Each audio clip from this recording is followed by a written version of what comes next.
Hello and welcome to the second video for Chapter 6. This one discusses the Earned Income Credit. You can, if you look at the back of the 1040, one of the things that you will notice is that the IRS seems to put an emphasis on the Earned Income Credit because they even boldface the words on line 66A of Form 1040, page 2. That is because this is the single largest credit that normally could be found on anybody's tax return. Okay, the Earned Income Credit is designed for working adults, all right, that have a low income and need just a little bit of a break. Okay. One of the misconceptions about it is that you have to have children, and you don't. If you look at the bottom of page 69, all right, you will notice that the earned income table at the bottom shows that the in the first row it says qualifying children, none. Okay, all right, you have to be 25 years or older, and you cannot be any older than 65. So the Earned Income Credit age range is 25 to 65 years old. All right. Okay. This obviously then restricts any teenager or any very person that doesn't have any children to claim the Earned Income Credit. Now, if you have children, okay, then that's different. All right, and it doesn't really matter how old you are. All right. I mean, obviously, you should be 18 at least, but the 25 to 65 age limit only applies to people with no qualifying children. All right. Now, first of all, what is a qualifying child? Okay, we're back to Chapter 1 again. So pretty much throughout Chapter 6, anytime the words qualifying child are used, you just go back to Chapter 1 and verify that you can meet the 6 qualifications for a qualifying child, all right, in order to claim the Earned Income Credit. Okay, so you see at the top of page 6.9, there are 7 requirements, all right, to qualify for the Earned Income Credit. Okay, all right, they must meet all 7 rules. Okay, number 1, okay, there is an AGI limit. All right, there's an AGI limit. So if you are a joint filer and you don't have any children, all right, you can't make more than $20,600. If at the upper part of the scale, if you have 3 or more children, you can't make more than $53,930 if you are married filing joint, and $48,340 if you are single or head of household. Okay, all right. Number 2, all right, they all have to have Social Security numbers. Number 3, this is a big one. Okay, I've mentioned in several videos that married filing separate is one of the worst ways to file the tax return, because when you do that, all right, neither of the parents qualify for the Earned Income Credit. It's just the way it is. All right, you would be better off trying to qualify your client as head of household rather than married filing separate. All right, in order to get the Earned Income Credit. All right. Number 4, you have to be a U.S. citizen or resident alien. Number 5, all right, and number 6, usually you can read through them. They usually don't apply to most of the people that you will see. All right, and then number 7 is kind of the obvious one, but you have to have earned income.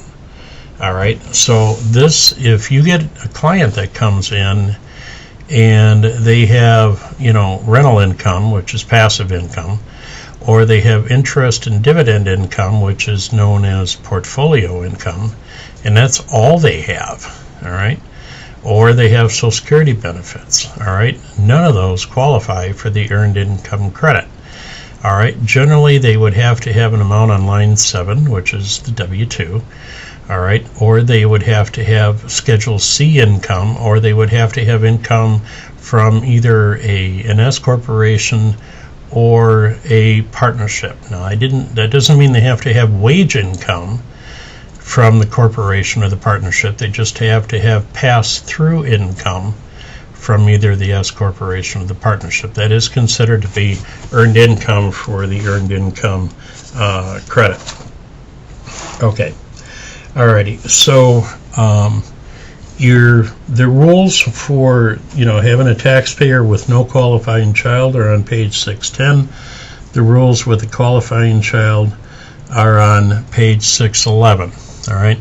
Now again, when you complete the tax return for the client, all right, along with Form 8867, which is the due diligence for you as the paid preparer, okay, if you are a paid preparer, all right, you will also have to complete an EIC worksheet, all right, and on that worksheet you will have to check off boxes that say that the person has, that the person being claimed for the EIC has a Social Security number, that they are a U.S. citizen or a resident alien, that they are not married, okay, all right, that they are not filing a joint return with somebody else, okay, all right,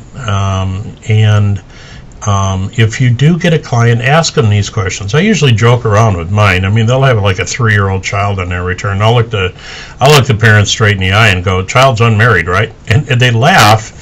They laugh, but I tell them that, I have to ask these questions by law. All right, and I even mentioned to them that they could be a mystery shopper from the IRS, and I'm just proving to them that I'm asking these questions because they are required of me as the tax preparer. Okay. Again, if you do not ask these questions, you can be subject to a pretty stiff penalty. All right, and the penalties would generally be much more than you would be charging your clients, so you're going to end up wasting your time and your money if you do not ask these questions. All right. Okay, so make sure that when you complete the earned income credit, all right, worksheet, all right, and Form 8867, that you do it properly. Okay, all right. You must also ask your client whether or not their earned income credit has been denied, all right, or disallowed in the previous 2 years. That is a question on the return. Any taxpayer found to have committed fraud, all right, will have their earned income credit denied for a minimum of the next 2 years, and if it's fraud, it would be 10 years. Okay, all right. So again, it's very important that you get this straight. Now, one thing that you will get is for example, separated couples that come in and go and think that because one gets the dependency, they automatically get the earned income credit. That is not true. All right. The tiebreaker on the earned income credit basically is who did the child live with for more than 6 months of the year. All right. That can only be one of the two parents. All right. So in most cases, when you have a child of separated or divorced parents, more often than not, the child will live with the mother. All right. The father, in many cases, will get the dependency exemption every other year. All right. Or in some cases, the father may get the dependency exemption every year. Okay. But do not get the dependency exemption and the earned income credit mixed up as far as the rules go. The EIC goes with who the child lives with. The dependency exemption goes to whoever can claim the child for the dependency. Okay, by the way, for 2018, okay, the exemptions are now disallowed. All right, there will be no exemptions on the 2018 return, which is probably going to hurt the father in most cases, all right, because the mother will continue to get the child for the EIC. All right. Again, if you have not followed along with the Tax Cuts and Jobs Act that was passed in 2017, all right, the standard deduction will increase to $12,000 for singles, $24,000 for married filing a joint return, and $18,000 for head of household. Okay, but the exemption amount, okay, is disallowed. All right, is disallowed.